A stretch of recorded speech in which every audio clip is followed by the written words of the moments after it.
So a quick introduction to foam rolling. Basically, you're gonna use a foam roll to give yourself a massage in a sense. It's called self-myofascial release. So under your own control, you're gonna use this tool to roll along any muscle and connective tissue to release any tight spots, tight muscles, painful areas that you may feel in your body. So you can pretty much use this anywhere.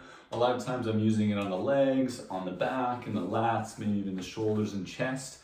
The key is that you're going to put pressure onto the muscle tissue and roll up and down.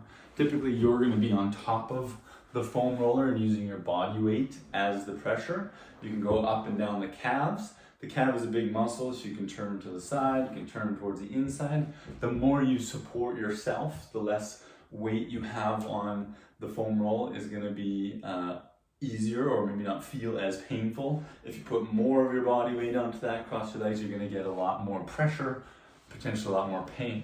You can go up into the hamstrings, into the IT band, into the quadriceps, anywhere in between. You can choose the position that you're in.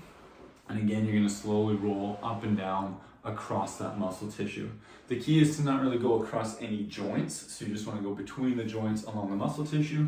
And really, like a massage would be, you're actively, manipulating the connective tissue that surrounds the muscle fibers, the ligaments that connect the muscles to the joints, to release again those tight spots that you may be feeling. So start light, support yourself so there's not too much pressure, and then as you improve, you can push a little bit further and push a little bit harder.